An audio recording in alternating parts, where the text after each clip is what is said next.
a fresh new view. Turn your heads, it's time you knew. No time for FUD or the hype.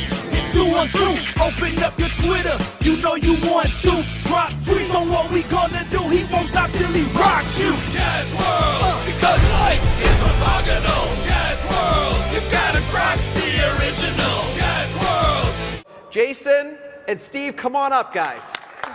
Woo, we're going to bring lots of people on stage for this bit. Thank you, thank you. So listen, Steve, why don't, and Wade, while you get them their beers, right? Steve, why don't you tell the audience a little bit about yourself and what you do, and I'll tell a little bit at the end about what the Cloud Builders do. I'm Steve Kaplan, Vice President of Virtualization and Cloud for Presidio, EMC's largest partner. Dude, woo! Any other Presidio people out here? Yeah. Any Presidio customers in the audience? Yeah, woo! Fantastic. All right, and Jason. Yeah, my name is Jason Nash. I'm the Cloud Practice Manager for Varrow. We think we're the best data center focused EMC partner. Woo! Any Varrow people? By the way, incredibly large scale. And you know what I like? They're both short like me, guys. No disrespect. My wife, literally, when she sees me in the videos, she's like, Chad, why don't you have shorter people in those videos, man? So, by the way, incredibly large scale, incredibly deep talent. Like, the Varrow team is very, very focused, and, man, happy, happy customers, right? Great partners, great customers. Awesome. Awesome. I love it, man. Thank you. So we put together the Cloud Builder program for our best partners, where they have skills across the whole stack, because what we started to find was customers like Zing, right, needed help across the domain of network, virtualization, storage, the whole automation, all of that stuff. But you know what? I don't think that we have enough people up on stage. Cool. Can we get another one? So Nigel, come on up, man. Nigel! Awesome! Awesome, dude. Cool. So here, we got to spread out, right? Let's move over here. Yeah, and you know what? Wade will get you your beer. So I'm going to get 1, 2, 3, 4, 5 chairs, right? Excellent, excellent. So Nigel, tell us a little bit about you, and trust me, we're going somewhere with this. Sure. I'm the CTO of Puppet Labs. We make IT automation software to delight sysadmins. We're based out of Portland, Oregon. We have millions of nodes puppetized all over the world. In the last few months, we released Puppet Enterprise, our latest commercial offering. We also curate a whole bunch of open source projects, including Puppet. And Puppet Enterprise is chock full of config management and orchestration goodness. Do we have people here using Puppet, just out of curiosity, within their enterprise? Yes. Yes. Trust me. And those of you that don't know, someone else within your enterprise is using it. One of your sysadmins is using it. Exactly. So as an example, some of your customers include? We have New York Stock Exchange. We have users all over the place, a lot of banks, Bank of America, Union Bank. Zynga would be another example, another big one. Right?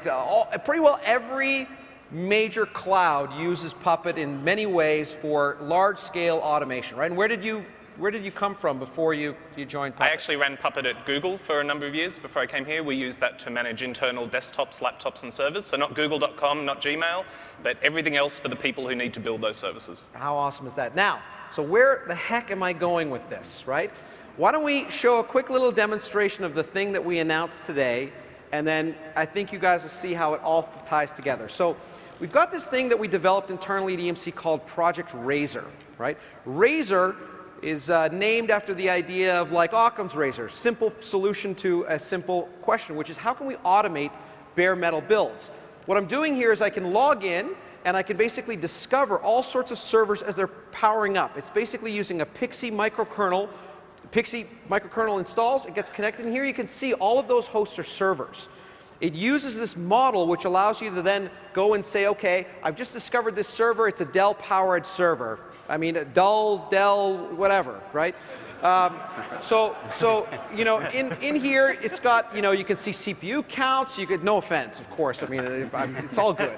So, and then you can basically tag those nodes with names so you can start to manage them at very large scale. So, for example, here, we're going to go and take a look at another node, and hey, this is a UCS server.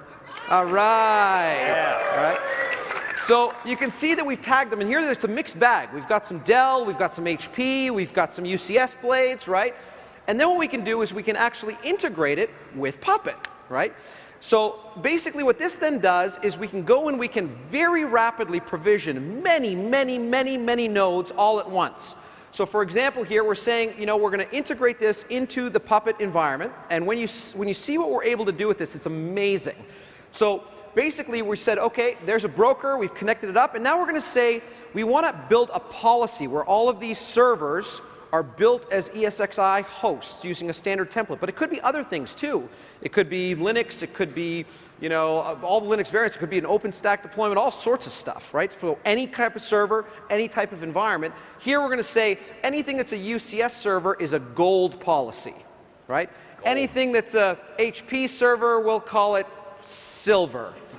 And the other guy, we won't even bother with. So what we did here is now it's integrated into Puppet, and we're going to use Puppet to basically orchestrate constructing a vCenter instance. So if we want to build a vCenter instance, by the way, notice that all of the ESX hosts are starting to pop up. Like this can be completely automated. This is the idea of DevOps. How do you automate at large scale? The stuff that Paul was talking about when he says, hey, I want one admin to manage thousands of VMs, right? So what we're going to do is we say, okay, great. We want to. You can notice that basically the Razor server has been integrated here with Puppet, and we can go in and say, you know, we're going to manage and create a new vCenter instance. So who here's ever installed vCenter? I mean, come on, right? It's awesome. I love VMware, right? You need a SQL server. So notice that we're saying, hey, using the model, we want a SQL server instance, we want a vCenter install, and now it's going to go off and it's actually going to install vCenter, right? Now again, this can be all completely automated. And now if we go in and we take a look, we're going to kick off the Puppet agent that's going to run those processes in the background. After just a little bit of time, what occurs is we have our vCenter instance install. We could even use this to automate a vCloud Director install on top. Again, once the bare metal is up, Puppet can do almost anything, right? Simple, easy automation at scale. So now what's occurred is our vCenter instance is up here. Okay, great. It's still going through a little bit of the install, but after a few minutes, it's done. And then, boom, we can log into vCenter and check this out. And we built this just for you, Holger. So if you take a look at the example here, when we log into vCenter, you're going to see the ESX hosts start to pop up, and they're already automatically created into clusters that are associated with those policies. Gold being the UCS blades, silver being, you know, the HP stuff, right? So when we bring it up, you'll see them all start to automatically get added. And think about how long this would take and how many clicks and how many steps everyone would need to do if you were actually doing this all by hand, right? Again, automation is the key to operating clouds at scale. So boom, discovering plugins, log into vCenter, and immediately you'll start to see ESX hosts start to populate. And again, if you take a look at the VMs that are being created, boom, boom, boom, boom, boom, right? Notice the hosts getting populated. Again, if anybody's ever built a 16-node cluster in real time, this entire process took about 5 minutes. We're just compressing it down here so you guys can see how the sausage is made, right? But notice that the VMs are coming up, and there's a bunch of Zing servers and virtual machines that are coming up, right? Yeah. So again, take a look at what that means to everybody here.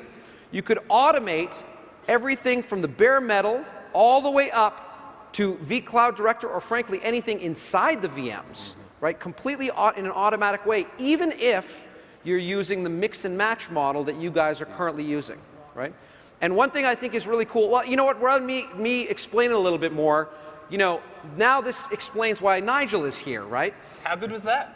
Look at that segue, right? Awesome. How convenient, right? So this idea was born out of, you know, a little innovation that came within EMC, and as we were developing it, we started to air it around to folks because we were like, this isn't, you know, strictly within our sphere, and frankly, if we just used it to automate how we build Greenplum nodes and Avamar stuff, frankly, our cloud builder friends, our customers wouldn't be able to benefit as much, so we reached out to you guys. So what's your perspective on it, Nigel? Sure. So Puppet's always been great at taking a machine and putting it to work.